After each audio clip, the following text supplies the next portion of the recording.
Hey everyone, we're about to jump headfirst into the physics of sound. We're going to find out how fast it travels, what a sonic boom really is, and, why a violin and a piano sound so totally different. Let's do this.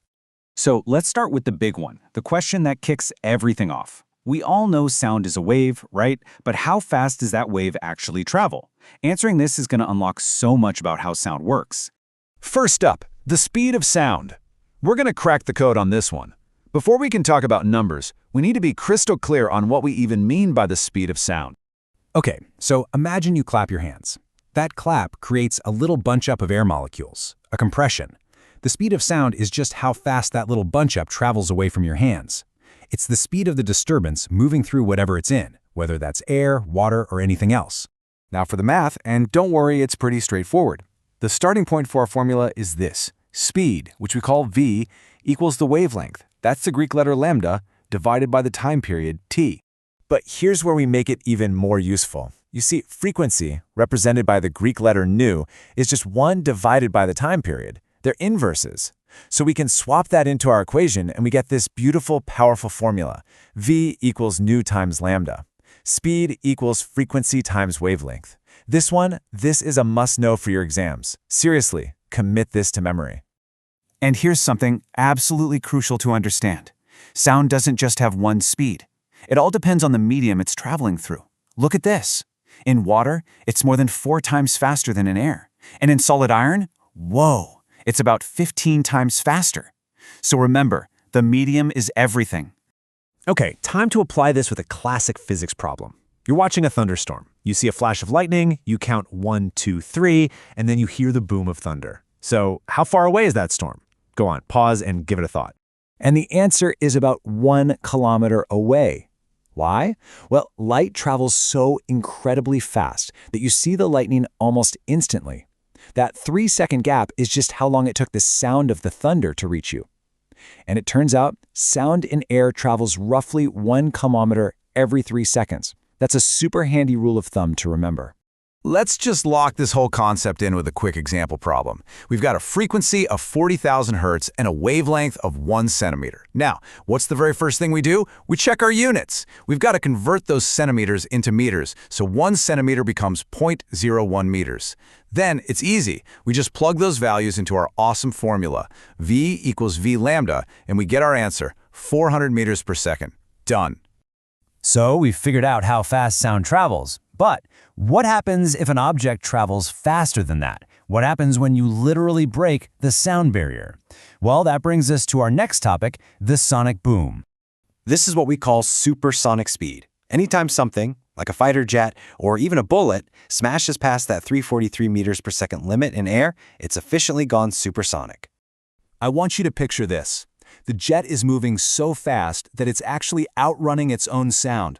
The sound waves it's creating can't get out of the way, so they just start piling up on top of each other, forming this massive cone-shaped pressure wave. And that, my friends, is a shock wave. Now, when that cone of compressed energy washes over you on the ground, you hear a massive, explosive crack, the sonic boom.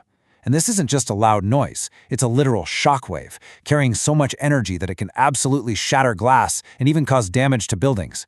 It's pure physics in action.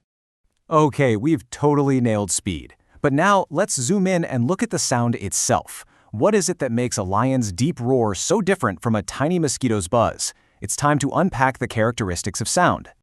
First on our list is pitch. Really, pitch is just the word we use for how our brain perceives a sound wave's frequency. It's basically the highness or lowness of a sound.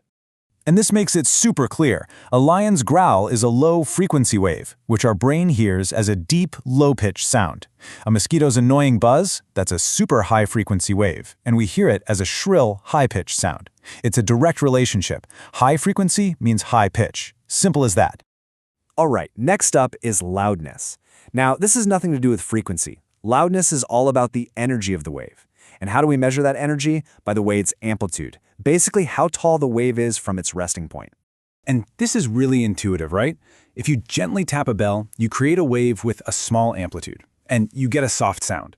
But if you hit that bell hard, you're putting way more energy in, creating a wave with a much larger amplitude, and you get a much, much louder sound. We actually measure loudness using a scale called decibels, or dB for short. So a normal conversation is around 50 to 60 decibels. But here's the really important part for your own health. Anything over 80 decibels can start to become painful and unsafe for your hearing. So please, be smart with your headphones and protect your ears. Okay, this brings us to our final and maybe most interesting characteristic. Let's say a piano and a violin both play the exact same note, so same pitch, and at the exact same loudness. We can still instantly tell them apart. Why is that? What's the secret ingredient that makes them sound so different? Well, that secret ingredient is called quality, or as musicians often call it, timbre. It's what gives every sound its unique personality, its own special fingerprint. And what determines that quality? It's the shape of the sound wave itself, the waveform. So even if a piano and a violin are both playing a perfect A note at 440 Hertz, the actual shape of the wave each one produces is totally unique. That unique waveform is their sonic fingerprint. All right, let's do a super quick recap to make sure all of this sticks. The speed of sound depends on the medium. Pitch depends on frequency. Loudness depends on amplitude. And finally, quality depends on the waveform. Got it? Awesome. And that brings us to the grand finale, the one-sentence summary. If you remember literally one thing from this entire explainer, please make it this. This single sentence is the absolute key to understanding the fundamental physics of sound. Read it, learn it, know it.